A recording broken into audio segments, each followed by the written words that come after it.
dizer da nossa alegria estar aqui nesta noite, com a grande responsabilidade de proclamar a palavra de Deus. Nós vamos abrir nossas Bíblias, a palavra de Deus, no profeta Jonas, no capítulo 2.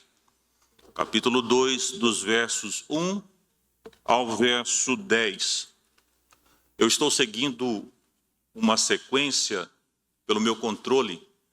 Há algum tempo atrás eu preguei aqui no profeta Jonas, do capítulo 1, fazendo a introdução, do verso 1 ao 17, e dei como tema daquele sermão naquela data, era um culto de ceia, na parte da manhã, Jonas, o profeta fujão. Hoje nós vamos, nesta sequência, sei que muitos não estavam aqui naquele dia, naquele domingo pela manhã, nós vamos dar sequência, eu vou fazer uma breve introdução, contextualizar, para que aqueles que não estiveram presentes possam entender o que estava acontecendo aqui no livro do profeta Jonas. Capítulo 2, dos versos 1 a 10, vocês acompanhem comigo. Diz o texto: Então Jonas, do ventre do peixe, orou ao Senhor, seu Deus, e disse: Na minha angústia clamei ao Senhor, e ele me respondeu.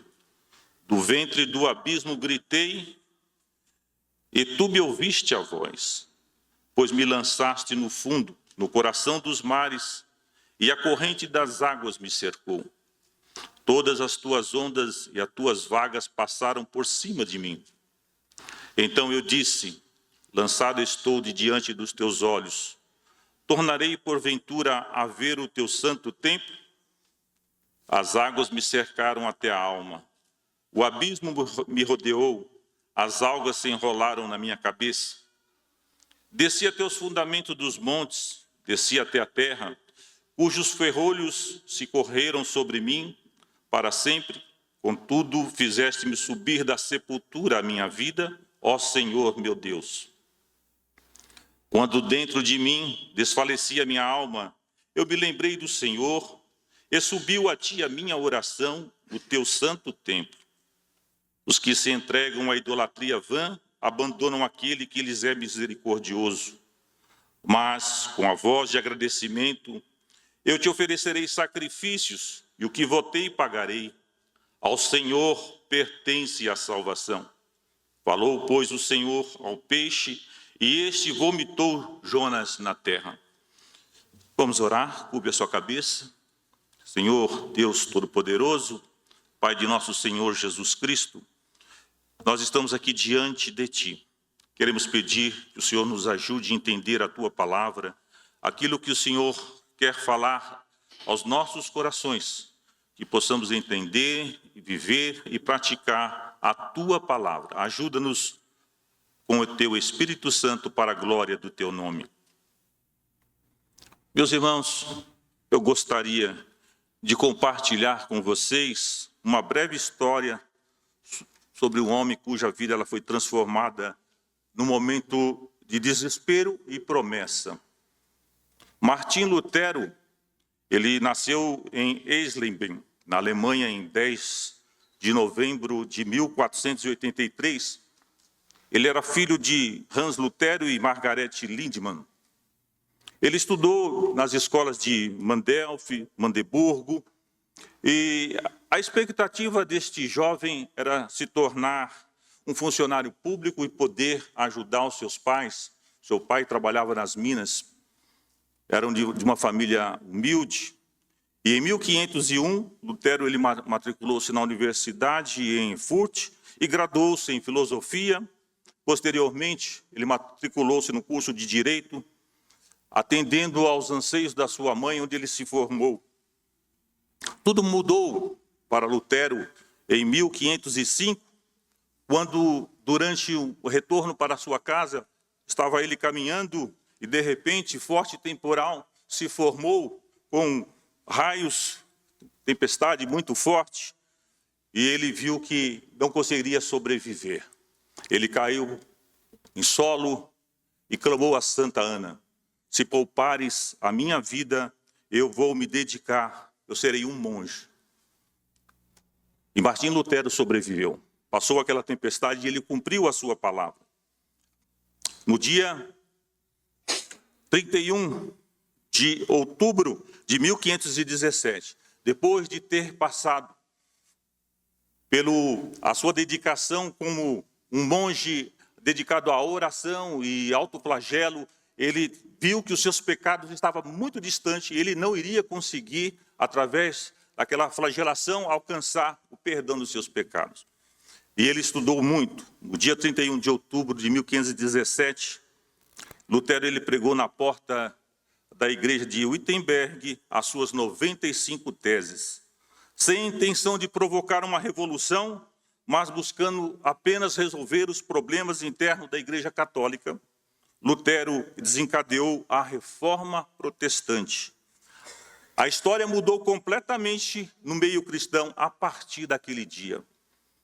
Assim como Martim Lutero, o profeta Jonas também ele enfrentou um momento de grande desespero e transformação.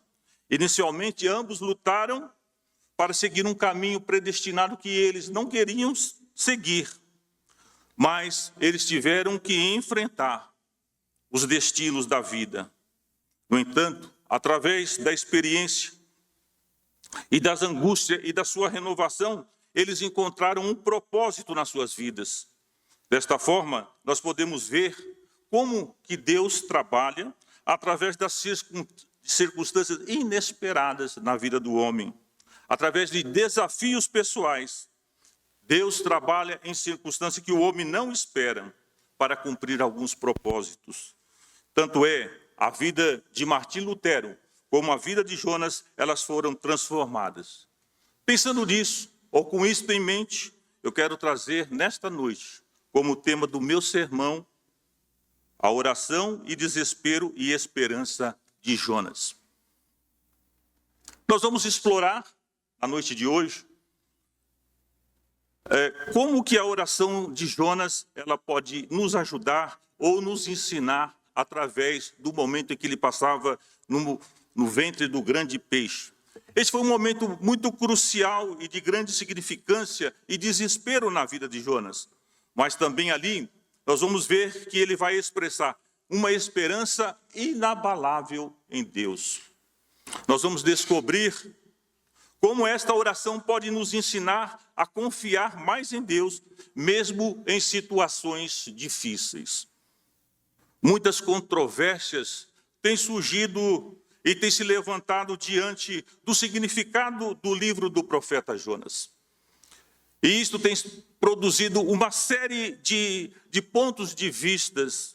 O livro de Jonas, por exemplo, ele já foi interpretado como uma lenda. O livro de Jonas, ele foi interpretado também como uma parábola, um mito, e também foi interpretado como uma alegoria profética, mas também, em outras circunstâncias, ele foi aceito como uma história com significado messiânico. No que diz respeito a um homem ser engolido por um peixe, a história humana ela traz alguns relatos. E a Marinha Britânica, nos seus livros de história, ela registra um fato similar. Em fevereiro de 1891, James Bartlett, ele viveu uma experiência que muitos consideram impossível. Bartlett estava trabalhando num navio baleeiro e quando o navio avistou um grupo de baleias cachalotes, Bartlett ele foi colocado dentro de uma pequena embarcação para atender a demanda da necessidade ao ataque àquelas baleias onde uma havia sido abatida. E Bartlett estava navegando naquele pequeno barco em direção à baleia abatida, quando de repente emergiu do mar uma baleia e o engoliu. Embora possa parecer incrível, Bartlett sobreviveu. Quando ele foi retirado de dentro da baleia, ele estava coberto de lama, mas ele não sofreu nenhum ferimento muito sério. A história de Bartlett, ela é considerada a mais extraordinária história de sobrevivência no mar. James Bartlett, ele sobreviveu após esse fato 18 anos. E quando ele morreu, na lápide do seu túmulo foi escrito: James Bartlett, um Jonas moderno. Esta inscrição na lápide não é uma mera coincidência. Ela conecta a história de Barclay com a de Jonas, o profeta que também ele foi engolido pelo grande peixe, mas sobreviveu. Essa conexão destaca a veracidade da história, que é possível um homem sobreviver em meio a uma tragédia como esta. Jonas existiu, é um fato histórico, está registrado no livro de 2 Reis, no capítulo 14, verso 25, vocês vão encontrar registro histórico de Jonas. Ele é identificado ali como filho de Amitai. Ele veio da cidade de Gat-Hefer, que está localizada em Zebulon, hoje é a Galileia. Entretanto, se Jonas não existisse, os teólogos liberais, então, que insistem nesse fato de que Jonas não existiu,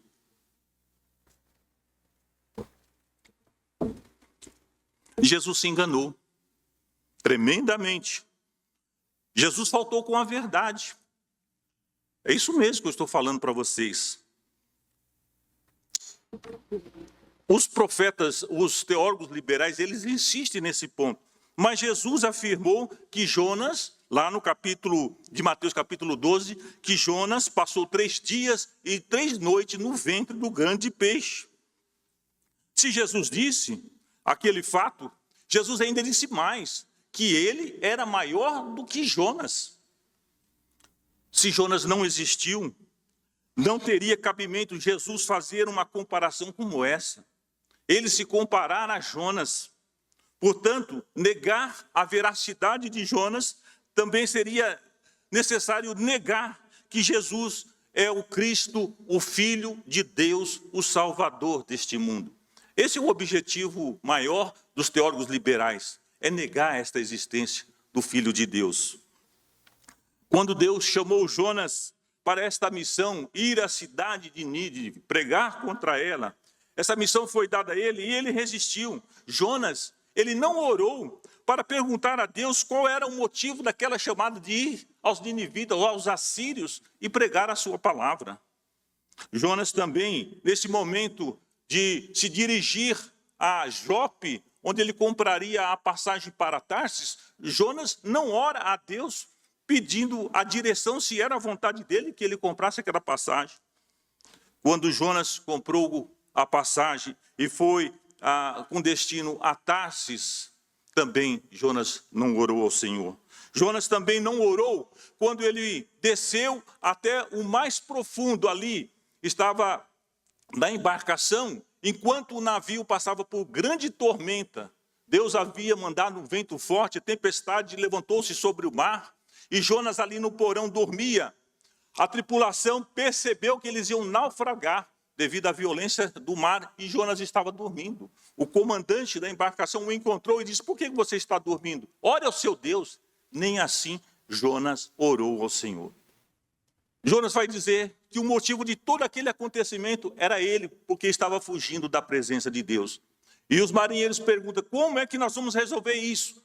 Lancem-me ao mar e se acalmará o mar. Jonas entendia perfeitamente que tudo o que estava acontecendo ali era culpa dele, um homem, um profeta que fugia da presença de Deus.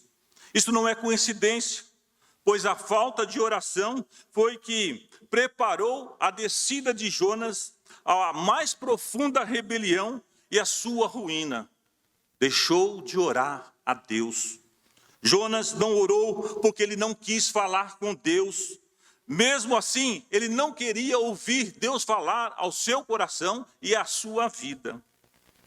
O objetivo da fuga de Jonas era exatamente fugir da presença do Senhor. E se Jonas assim orasse para saber alguma coisa, dificilmente Jonas teria uma orientação de Deus para fazer o que ele bem entendia. Diz lá no capítulo 1, verso 3, que Jonas se dispôs, mas foi para fugir da presença do Senhor. Para entender a oração de Jonas, nós precisamos lembrar deste contexto em que ele se encontrava.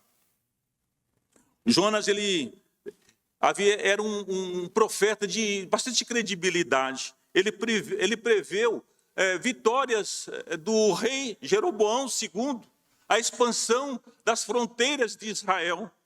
E isso se cumpriu. Portanto, Jonas ele era um profeta muito conhecido, ele tinha prestígio e era respeitado, conforme o texto que eu acabei de citar, de 2 Reis, capítulo 14. No Antigo Testamento, os profetas, eles eram o porta-vozes de Deus. Diz lá no Êxodo, o Senhor falando que eles seriam a minha voz. Ou seja, Deus usava os profetas para falar em seu nome. Era alguém que falava em nome do Senhor. Deus foi quem escolheu, quem preparou e admoestou, ensinava, orientava os profetas a falar acerca do seu nome. E nós vamos encontrar que o profeta ele tinha missões interessantes. A finalidade do profeta era instruir o povo de Israel, ensinar dentro da vontade de Deus. Também ele ensinava o povo a abandonar todo tipo de idolatria. Ele enfrentava governadores, eles enfrentavam reis para dizer que eles não estavam agradando a Deus. O profeta era alguém muito ousado e Jonas tinha toda esta autoridade e esta credibilidade. O apóstolo Pedro, ele vai expressar lá em Atos capítulo 3, pois o que aconteceu a Jesus, diz Pedro, foi cumprimento das profecias. Deus assim cumpriu o que dantes anunciara pela boca de todos os profetas, que Cristo haveria de padecer. Então, Pedro está anunciando que os profetas, eles eram homens de grande crédito, porque era a própria boca de Deus falando. Como profeta de Deus, Jonas agora se vê em um grande aperto. Em primeiro lugar, nós vamos ver que Jonas ele reconhece a sua situação desesperadora. A oração de Jonas é uma mistura de desespero, mas também é uma oração de esperança. O verso 1 ele diz: então Jonas, do ventre do peixe, orou ao Senhor seu Deus. Jonas descreve uma situação ali na barriga daquele grande peixe, em que ele estava em angústia. Ele acreditava estar no ventre do abismo, como se ele estivesse em um túmulo, diz o texto que nós acabamos de ler. E dentro daquele ventre, daquele abismo, ele diz que gritei e tu me ouviste a voz. No verso 3, Jonas ainda vai dizer: as correntes das águas me cercou. E no verso 5 ele diz: as águas se enrolaram na minha cabeça e desci até os fundamentos dos montes. Eu não sei exatamente onde é que Jonas estava ali no mar Mediterrâneo. E acredito que também ele não sabia onde estava. Ele estava em um local muito profundo. Eu não sei dizer para vocês em que profundidade Jonas estava. Mas ele estava bem profundo. Mas foi ali, naquela profundidade, que ele orou ao Senhor e a oração dele subiu até o céu. A descrição de Jonas neste instante, quando ele está descrevendo, nos parece mais que ele está descendo mar abaixo. É como se uma corrente marítima o tivesse puxando para as mais profundezas do mar. Na leitura, quando nós discorremos, vamos perceber assim que o entendimento é que quando os marinheiros lançam Jonas ao mar, o grande peixe não estava ali de boca aberta esperando para o engolir. Não, na descrição nós vamos percebendo que ele vai descendo mar abaixo até o momento que ele está quase que desfalecendo. Esse é o entendimento, para depois o grande peixe o engolir. Então Jonas estava separado de Deus, sentindo o peso da sua rebelião. Quem sabe você nesta noite chegou aqui, também esteja se sentindo descendo, indo para o mais profundo do abismo, e quem sabe você nesta noite está clamando com um grito, pedindo socorro. É você e Deus quem sabe disso. Eu pergunto, você está pronto para buscar o caminho de libertação oferecido pelo Senhor Jesus através de uma oração sincera? Você está preparado para isso? Você pode, nesta noite, eu te recomendo, faça a oração do Salmo 142. É uma das orações belíssimas, é uma das orações por clamor de socorro. Olha como diz o salmista, nesse clamor: atende o meu clamor, pois me vejo muito fraco. Livra-me dos meus perseguidores, porque são mais fortes do que eu. Tira a minha alma do cárcere, para que eu te dê graça ao teu nome. Os justos me rodearão quando me fizestes bem. É uma oração de súplica por uma libertação e uma promessa também que o salmista faz de louvor e comunhão com os justos no momento em que Deus agir de forma sobrenatural a ele e dar o livramento. Assim fez o profeta. Jonas, em meio de todo aquele desespero, ele tinha uma esperança de que Deus ouviria a sua oração. Quando ele vai dizer assim: na minha angústia clamei ao Senhor e ele respondeu. Do ventre do abismo gritei e tu ouviste a minha voz. Olha a convicção de que ele tem. A lição que você aprende aqui é que mesmo nos momentos mais sombrios da sua vida, você pode confiar em Deus. Deus está pronto para ouvir as suas orações. E você tem que crer que Deus é fiel e Ele pode nos resgatar e nos trazer a um lugar de louvor e comunhão com Ele em qualquer situação. Diz o autor da carta aos Hebreus, no capítulo 11, verso 1, a fé é o firme fundamento daquilo que esperamos e a prova das coisas que não vemos. Você, primeiramente, para ter esta convicção de que Deus vai ouvir a sua oração, o seu clamor de socorro, você tem que ter fé suficiente para saber que Deus vai ao seu encontro. Você sabia que você pode orar em qualquer lugar em que você está? Isso é uma verdade. É o que nós estamos vendo aqui neste texto. Nós vamos encontrar na palavra de Deus, na Bíblia Sagrada, que Abraão ele orou no deserto. Vamos encontrar também Isaac e Jacó, não foram diferentes, oraram no deserto. Salomão construiu um dos mais belos templos, e lá ele invocou a presença de Deus, e o Senhor se manifestou de forma gloriosa no templo. Salomão orou do grande templo. Nós vamos ver ali em Atos dos Apóstolos, Cornélio, ele orou em sua casa. Deus ouviu a oração de Cornélio, toda a sua casa converteu-se ao Senhor. Os discípulos oraram no barco, quando se formava uma grande tempestade. E se nós fôssemos falar nesta noite das orações que Jesus fez, quantas orações? Muitas foram as orações do Senhor Jesus. Mas eu quero lembrar com vocês aqui nesta noite, apenas a oração do capítulo 17 de João. Jesus diz: não rogo somente por estes. Olha que belíssima oração de Jesus, intercedendo por nós.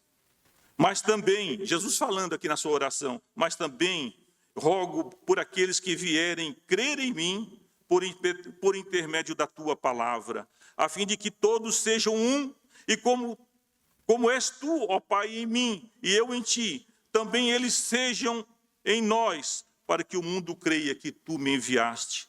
Nestes versos, Jesus está orando por todos os futuros crentes, por você que nesta noite entrou aqui e não conhece a palavra de Deus. Jesus já intercedia ao Pai por você. Ele pedia que fizesse nós uma unidade como Ele é com o Pai, para que o mundo creia que foi o Senhor que me enviou. Nós estamos aqui reunidos nesta unidade no Pai, porque Jesus orou em nosso favor. O Senhor nos elegeu para estarmos aqui. E você veio aqui nesta noite, porque Deus preparou este momento para falar ao seu coração.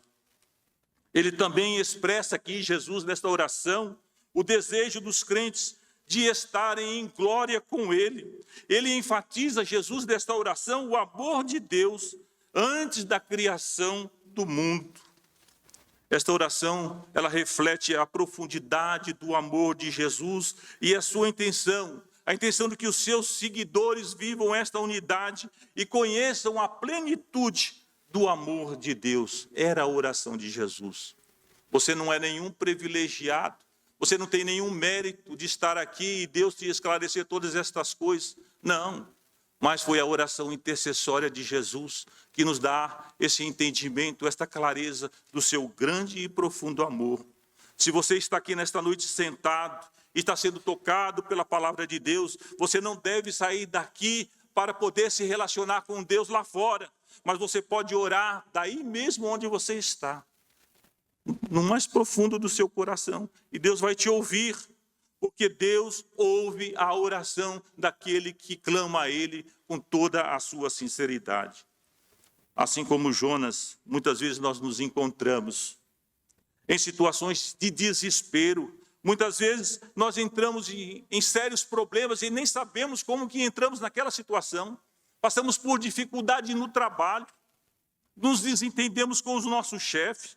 Muitas vezes nós estamos num relacionamento e aquele relacionamento não está indo bem, o casamento está parece que não vai chegar ao fim. Muitas vezes também nós entramos em situações em que nós nos perdemos financeiramente, não sabemos administrar corretamente como as nossas finanças, e dali a pouco estamos numa bola de neve, e agora eu não sei o que fazer. Muitas vezes nós estamos em algumas amarguras que não entendemos. Mas eu quero te dizer uma coisa. Você tem se esforçado para orar? Você não precisa me responder, mas quero te dizer uma coisa, que a oração pode te ajudar muito. Tem muita gente que ela não apresenta esse desejo de estar em oração, buscando ao Senhor, e essas pessoas, elas são caracterizadas, é fácil identificar pessoas que não gostam de orar para ter os seus problemas resolvidos pelo Senhor. As pessoas que não gostam de orar, dificilmente elas vão se encontrar em momentos de oração. Tem pessoas até que pensam assim, irmã Vivian, eu vou toda semana, quarta-feira, é muito chato, é muito tempo, vocês perdem muito tempo orando. E, sabe, eu tenho tantas coisas para fazer. Esses são sinais de pessoas que não têm muito compromisso com a oração. Mas aquelas pessoas que amam a oração, você vai perceber, são pessoas que têm o coração voltado mais para o Senhor. Eles querem estar perto de pessoas que oram ao Senhor. E vão ali, pastor, ore por mim. Irmãos, orem por mim. Estão sempre buscando a oração, porque sabem que os seus problemas, por mais difíceis que sejam, como esses que nós já relatamos aqui agora, é através da oração que Jesus vai ajudar você a resolver. Me chama a atenção Roberto Murray. Era um jovem pastor que ele morreu em 1843, aos 29 anos.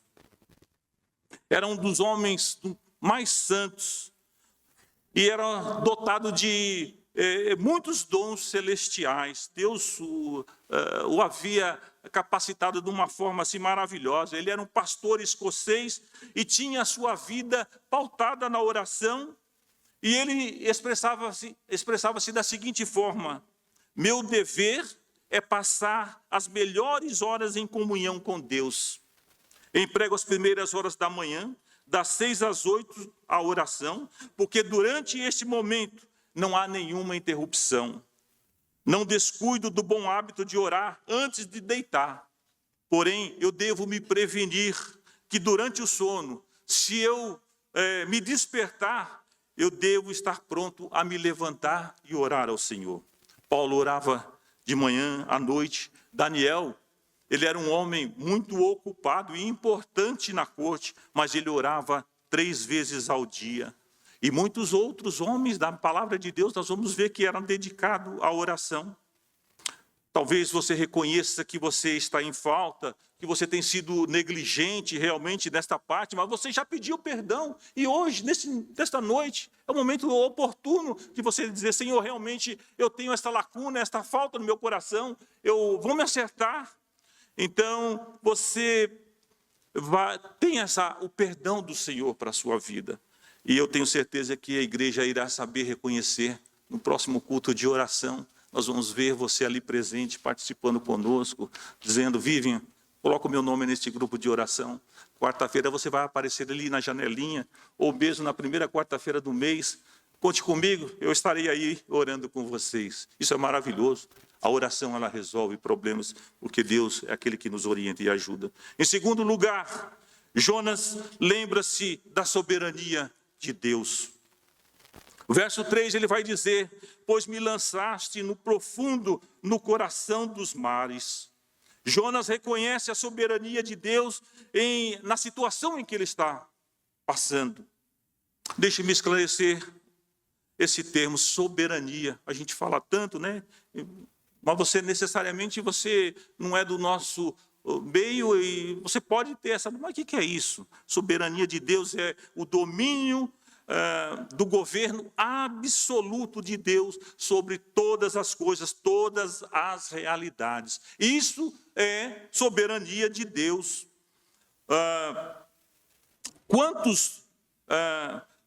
Quando os marinheiros, eles pegaram Jonas, entenderam que o navio estava passando por um momento de aperto e que eles iam naufragar, eles levantaram a Jonas e lançaram ao mar. Jonas, ao ser lançado ao mar, agora ali no ventre do peixe, no abismo, ele faz a oração e diz que foi o Senhor quem havia feito aquilo. Então Jonas entende que não foi os marinheiros que lançaram ele ao mar, mas foi o Senhor. Isto é o entendimento. A teologia de Jonas era correta. Ele sabia que era a mão do Senhor usando os marinheiros para lançá-lo ao mar, para que se acalmasse. A soberania de Deus, ela foi tema central da Bíblia Sagrada. Seu primeiro versículo, lá em Gênesis, no capítulo 1, diz assim: no princípio criou Deus os céus e a terra. Quem criou? Deus, no princípio, através da sua palavra, o verbo, ele criou. O profeta Isaías, também ele reconhece essa soberania de Deus, lá no seu capítulo 45. Ele diz: eu sou o Senhor, e não há outro além de mim, não há outro Deus. Eu te cingirei, ainda que não me conheces, para que saiba, e até o nascente do sol, e até o poente, que além de mim não há outro. Eu sou o Senhor, e não há outro. Eu formo a luz e crio as trevas, faço a paz e crio o mal. Eu, o Senhor, faço todas as coisas. Você quer questionar esse Deus? É Ele quem faz tudo, Ele é o Deus soberano. A soberania de Deus também ela sempre foi tema de Paulo, ela foi tema de Agostinho, ela foi tema dos pré-reformadores, foi tema de Lutero, foi tema de Calvino, Zwinglio, e também tema dos puritanos, e é o tema central da nossa teologia reformada. Nós cremos que tudo Deus está no controle. Paulo, quando ele vai escrever a sua carta aos Romanos, ele diz assim: que diremos, pois? A injustiça da parte de Deus? De modo nenhum. Pois ele diz a Moisés: terei misericórdia de quem aprove eu ter misericórdia, e compadecer-me-ei de quem eu aprove compadecer. Lá no capítulo 9 ele vai dizer isso. Paulo, ele começa a mostrar a retidão de Deus no seu princípio eletivo, e também o propósito da sua soberania e da sua justiça, em Deus mostrar misericórdia para quem Ele quiser salvar. Isso é problema de Deus. É Deus quem elege as pessoas, a quem Ele quer salvar e quem Ele não quer. Não cabe a mim, por isso que Paulo... Será que há injustiça na parte de Deus, se ele elege uns? De forma alguma.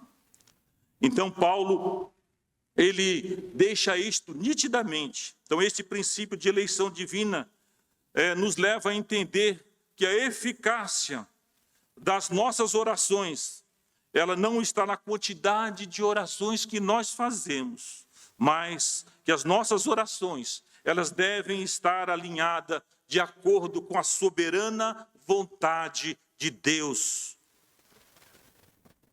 Assim como Deus escolhe mostrar a sua misericórdia para alguns e endurece o coração de outros. segundo a sua vontade. As nossas orações eficazes, ela deve buscar esta soberana vontade do Senhor.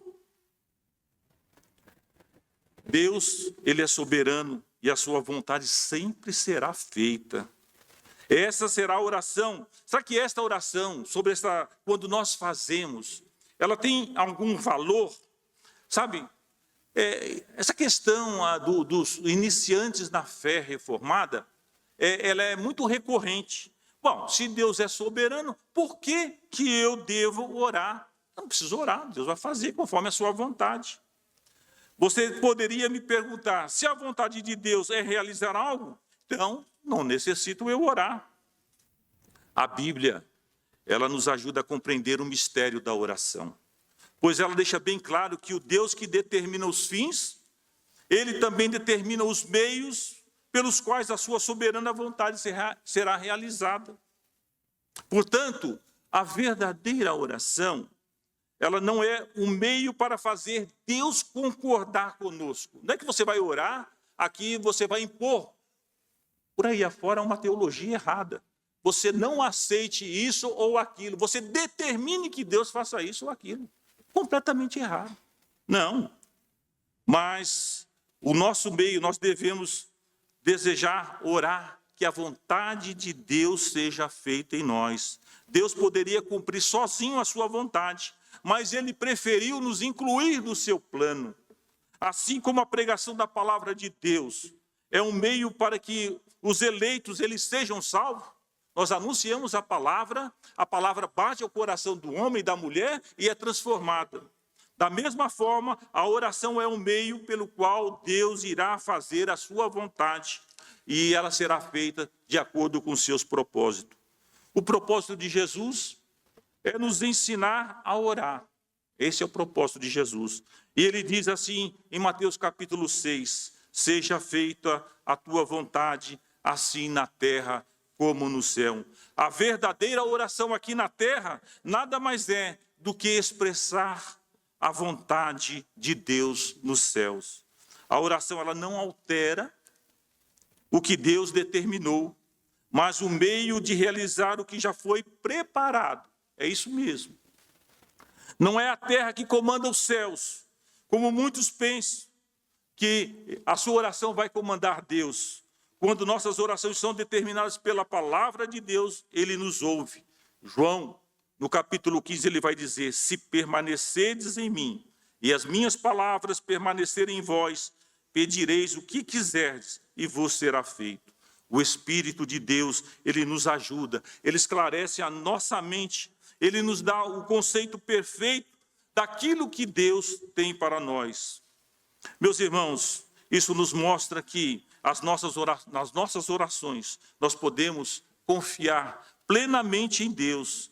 Assim como Jonas, ele encontrou esperança na renovação em Deus, também nós podemos encontrar confiança em Deus, na sua bondade, na sua soberania, sabendo que ele sempre ouvirá e nos responderá nas nossas necessidades, se orarmos segundo a sua palavra. Em terceiro lugar, Jonas apela para a graça de Deus. A oração de Jonas é um apelo à graça de Deus para os pecadores. No verso 7 ele diz, subiu a minha oração no teu santo templo. Por que Deus havia colocado o seu nome ali no seu santo templo? Porque Deus, o templo era símbolo da presença de Deus. Onde a graça e a misericórdia de Deus era visivelmente manifesta através dos sacrifícios dos animais que eram imolados ali. Muita gente não entende o que é graça. Não é errado você dizer que graça é o favor imerecido. Não está errado. Mas quando nós dizemos que Deus ele é gracioso, nós queremos dizer que tudo da sua glória é belo e encantador.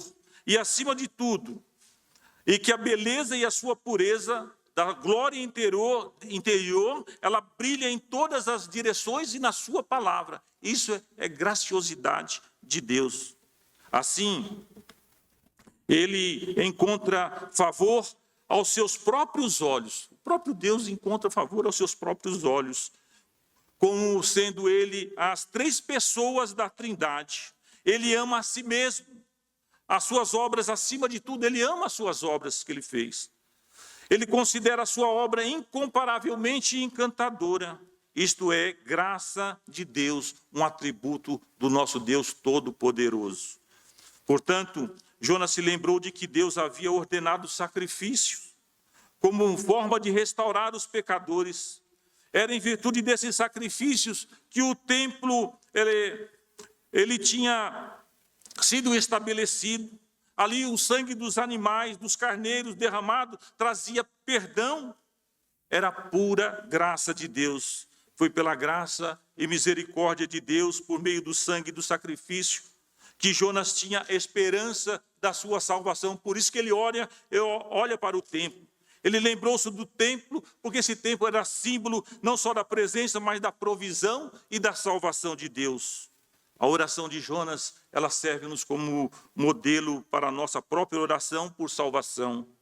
Pois aquilo que Jonas olhou e viu se cumprir em Jesus Cristo, cada um de nós também, não importa o mais profundo abismo que você está, você pode olhar para o altar, para a cruz de Cristo Jesus, lá onde ele foi morto. E ali onde ele, através da sua morte, ele nos reconciliou com Deus.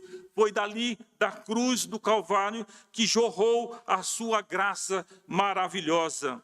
É de lá, da cruz do Calvário, que nós podemos olhar e ver a beleza da santidade do Senhor Jesus. O apóstolo João, ele escreveu: todavia, se alguém pecar, nós temos um advogado junto ao Pai, Jesus Cristo o justo. E ele é a propiciação pelos nossos pecados. Ele é o Cordeiro de Deus que foi morto em meu lugar. Jesus foi morto em nosso lugar. Você pode olhar para a cruz. Com a cruz em mente, o escritor da carta aos Hebreus, ele nos incentiva. Cheguemos, portanto, confiadamente junto ao trono da graça, a fim de recebermos misericórdia e acharmos graça para socorro em uma ocasião oportuna. No capítulo 4 da carta aos Hebreus, nós vamos encontrar esta expressão. Assim como Jonas, nós podemos olhar para a cruz de Cristo e ver Jesus, o Cordeiro morto pela nossa reconciliação. A cruz de Cristo é a prova do amor eterno de Deus. Independentemente das provações que nós enfrentamos, nós podemos olhar para a cruz de Cristo e ali nós vemos as nossas necessidades, elas abraçadas pelo Senhor Jesus para nos trazer alívio. E por fim, Jonas reconhece a salvação divina. Jonas compreende que a salvação pertence ao Senhor. Ele diz: a salvação pertence ao Senhor. Aqui está a expressão mais significativa, mais importante, não só de todo o livro de Jonas, nos seus 4 capítulos, mas em especial nesse capítulo 2, a salvação pertence ao Senhor. Deus administra a salvação como bem lhe apraz. Ele pode salvar tanto judeus como gentios. Jesus pode salvar tanto crentes como descrentes. Ele pode salvar seus aliados, como também ele pode salvar os nossos inimigos. Ele pode salvar quando nós pregamos com bastante dedicação e esforço, mas também ele pode salvar quando nós não nos empenhamos para isso. Porque o poder está na sua palavra. A salvação, ela não é um troféu que nós conquistamos por nossos méritos, mas é um presente merecido que nós recebemos. É pela fé. A salvação, ela não é resultado daquilo que fazemos para Deus, mas do que Deus fez por nós. A salvação, ela não é obra humana, mas é graça divina. Jonas não podia salvar a si mesmo. Ele estava condenado à morte. Ele estava sepultado vivo, ali no grande abismo. Nós encontramos em Jonas o desespero humano e o livramento de Deus. Deus, porém, milagrosamente o salvou, tirando da morte para a vida. Assim também, a nossa salvação. Olha só o que Paulo escreve na sua carta, no capítulo 2 aos Efésios. Ele diz assim: ele vos deu vida, estando vós mortos nos vossos delitos e pecados, nos quais andaste outrora, segundo o curso deste mundo, segundo o príncipe da potestade do ar, do espírito que agora atua nos filhos da desobediência, entre os quais também nós andávamos outrora, segundo as inclinações da nossa carne, fazendo a vontade dos pensamentos. Éramos por natureza filhos da ira, como também os demais. Mas Deus, segundo o seu rico, sendo rico em misericórdia, por causa do seu grande amor com que nos amou, e estando nós mortos em nossos delitos, nos deu vida juntamente com Cristo. Pela graça sois salvos, e juntamente com Ele nos ressuscitou, e Ele nos fez assentar nos lugares celestiais. Está vendo? Você não tem nenhum mérito nisso. É pura graça de Deus. O Senhor te deu vida, estando você morto um dia nos pecados. Que verdade extraordinária, não é mesmo? Tudo isso que nós estamos vendo. Deus, ele tem prazer em salvar. Essa oração de Jonas é de natureza profundamente pessoal. Não há nenhuma dúvida de que Jonas chegou a uma conclusão surpreendente que transformou a vida dele completamente. Jonas entendeu que Deus o havia colocado, ou seja, o lançado naquela escuridão profunda, no ventre do grande peixe, não para destruir a sua vida, mas para poder salvá-lo. Que nesta noite você possa ter esse entendimento. Jonas, diz o verso 10, que falou, pois, o Senhor ao peixe, e este vomitou a Jonas na terra. Jonas agora ele está na praia, sabendo que a sua oração ela foi ouvida e que agora ele tem um compromisso com o Senhor. Ele acabara de dizer no verso 9, o que votei, isto pagarei. Como profeta, Jonas agora ele tinha um compromisso, de ir cumprir a vontade de Deus, anunciar aos ninivitas, aos assírios, o grande amor de Deus para transformar a sua vida. Que Deus abençoe a sua palavra em nossas vidas. Eu quero pensar com vocês agora, só para concluir, as implicações de tudo isso que nós falamos aqui nesta noite. O que nós podemos viver ou aplicar em nossas vidas? Nós podemos aprender com a oração de Jonas. O seguinte, primeira lição que eu consigo extrair de tudo aquilo que nós falamos aqui. Nós temos que reconhecer o propósito da providência de Deus nas nossas vidas. Essa é a primeira coisa. A providência de Deus nas nossas vidas. Deus não está nos destruindo, ou Deus não está te destruindo quando Ele te coloca em provação, mas Ele está te salvando. Deus está te restaurando da sua rebelião pecaminosa, da sua autoconfiança tola, do seu orgulho ignorante e da sua teimosia descrente e da tua amargura. É a primeira lição que nós podemos tirar desta oração de Jonas. Em segundo lugar, nós podemos aplicar deste texto que em momento de desespero, você deve clamar com fé ao Senhor e com esperança e confiança. Deus ouve e responderá a sua e a minha oração. Não importa como você está. Em terceiro lugar, você deve reconhecer a soberania de Deus em todas as circunstâncias e orar para a sua vida ser transformada e renovada no seu compromisso de servir ao Senhor Jesus. Diga nesta noite, Senhor, ensina-me a orar como Jonas orou. Curva sua cabeça e ore comigo. Querido Deus, como Tu és maravilhoso. O livro do profeta Jonas é muito profundo e tocante. Como aprendemos, Senhor, quanto somos tolos, quando nos afastamos do Senhor, nós nos rebelamos, nós nada conseguimos. E percebemos aqui que o Senhor não respeita sequer o livre-arbítrio do homem. mas a tua vontade soberana, ela está acima de tudo para que seja cumprida.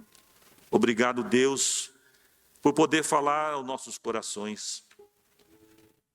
Que a vida da tua igreja, que a palavra que foi proclamada aqui nesta noite, ela possa tocar, possamos refletir o quanto precisamos mudar.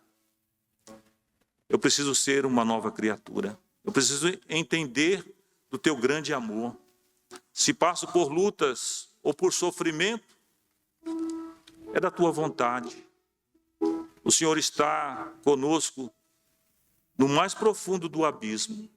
E nesta noite, Senhor, nós queremos sair daqui conscientes que o Senhor não nos desampara nunca. E nós queremos fazer a tua vontade. Ensina-nos, ó Pai, fazer a tua vontade em Cristo Jesus, nosso Senhor. É a nossa oração.